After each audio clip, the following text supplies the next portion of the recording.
First person this week is the Republican candidate for the U.S. House seat in Delaware, Hans Reigle. Welcome. Thank you. Good morning. So we're going to start this off as if we're doing a job interview. Why should voters vote for you? Well, I grew up in Kent County. I'm a lifelong Delawarean. I've been a veteran. I've been an airline captain. I'm not a political insider, so I'm an outsider. I was a professor at Delaware State University for 7 years. I've worked hard my whole life, starting when I was 15, and I want to work hard for the citizens of Delaware. Obviously, one of the things that any Republican running statewide in Delaware has to face is the overwhelming majority of voter registration in favor of Democrats. How do you overcome that? What's your message? Because you need a lot of Democrats to vote for you and split their ticket. What's your message to them? Absolutely. Well, I'm right of center, but I'm not far left, right? So I'm a moderate Republican. I mean, we have a great history of Republicans in our state. We had Senator Roth. We've had Congressman Castle, Governor Castle, and Governor DuPont. So I want to follow in their footsteps and be a logical voice of reason for the citizens of Delaware. So if you had an opponent in the September primary, do you think people would have known of you in Newcastle County? Well, I've been campaigning hard since January of 2015 is when I started testing the waters, and then I filed in March of 15. So I've been running hard the whole time. I did work in Newcastle County when I was a Delaware National Guardsman. I was a pilot up here at the Wilmington Airport, so I do have a lot of connections through that.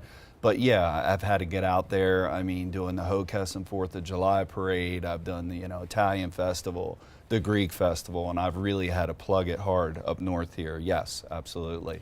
What about television ads? Lisa Blunt Rochester paid for some ads in Philadelphia. Do you see yourself doing the same? We will see. My campaign is definitely solvent, and I have money. But this is as you all know, being television people, this is a crazy market up here. So we have some commercials, and we're showing them, and where we show them, we're trying to strategically show them because I want to get my message out to a lot of independents or a lot of Democratic voters who don't know, who to vote for yet. We'll see about the Wilmington market, actually, just because it's such a prohibitively expensive market. I mean, my opponent, great lady, like her, respect her. She, has basically thrown $500,000 of her own dollars into this race. I'm not that guy. I don't have that much money. I've relied on the citizens of Delaware to support my campaign. And I've also thrown in some money too, but I don't have that kind of money, and I'm a political outsider, so we'll see if any commercials air in Wilmington proper. But I have nice billboards here. Okay, yeah, that's true. right. I've seen some. How would you weight the differences between you and Lisa Blunt Rochester in experience? You've held office locally in Wyoming, and she's held several statewide positions in administrations. How do you compare and contrast backgrounds with Lisa Blunt Rochester? Sure, she's done great things. I would just say, my military experience. I've gotten to go to over 45 countries, throughout the world. Some of y'all might have saw the movie Black Hawk Down, the Rangers in Mogadishu. Like, I flew those guys supplies when they were down. I've been to Israel and delivered parts for Patriot missile systems to Israel. Been worldwide, waving our flag as an Air Force pilot. And also my, airline experience has given me perspective. My Delaware State University professor experience is something also that's given me a lot of cultural perspective. And I do have some elected experience, but I've never been a paid politician or bureaucrat. So I would say, yeah, there's definitely some differences there. And I would like to think of myself as an outsider, and I think that's beneficial. Well, let's talk about some of the big issues. Okay. The economy, one, that's an ongoing issue. What can a first-term Republican do in Washington, D.C.? Well, I'll be part of a big team, right? Yeah, there's 435 congressmen, so I'm not going to go there and be the head of a committee, right out the gate. But I would like to get on the Transportation and Infrastructure Committee, because my experience mostly has been as a pilot and associated with the aerospace industry. I would like to see America remain the leader in the aerospace industry. That's a big part of our gross domestic product. I'd like to get on that committee if possible. Not only would it shore up the aerospace industry, and I'd probably be one of the most experienced congressmen in that industry and as a pilot. But also the infrastructure committee would be great because we need jobs, and that's a great way to create jobs. There are thousands of jobs. And I'm glad you brought that up. Would you ever vote for a tax increase if it was being used to fund jobs? A tax increase was being funded. I would say the cuts have to come from somewhere. So it has to be, I wouldn't vote for purely a tax increase if there was a cut somewhere else. If it was a redistribution of where we're spending money, I would vote for it. Okay. Congress doesn't really have, I mean, it's no secret, a great reputation these days. Approval ratings are really almost at the bottom.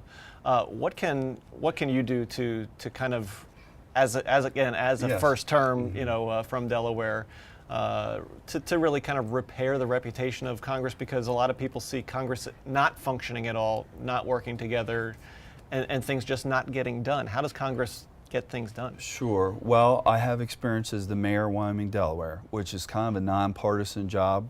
Worked across party lines there. You know, we managed to work Democrats and Republicans together to, you know, increase public safety, improve the town's morale, and not raise taxes. I would like to carry that spirit, you know, to Washington as well. I plan on not really commuting. I mean, I would like to spend as much time in Washington as possible out of the gate, getting to know people and staying over in Washington and just building relationships like I have my whole life. You see, we've seen some of that from Congressman Carney. He's part of a breakfast group that meets bipartisan. And you mentioned Congressman Castle earlier, who was somebody who worked across the aisle. You see one of them as kind of a role model for what Delaware's congressman should be? Absolutely, and Congressman Castle has been supportive of my campaign and has helped me in numerous campaign events, and he is a good person to learn from, and he was a wise man, and I take his advice very seriously. Yes. Okay, well, let's shift to foreign policy. Okay. Policies. There's a lot more about jobs. I know. We could keep going. I know. Regulations, but that's okay. So we have, so in regards to foreign policy, let's talk, where do you want to start? Trade policies, Syria, North Korea, Iran? Oh, Iran. How about Okay. Iran? So I was the only candidate. You know, there was a large field of Democratic members that were running, or folks that were running for Congress. Back months ago, I came out publicly against the Iranian nuclear deal. I still think that's a bad deal.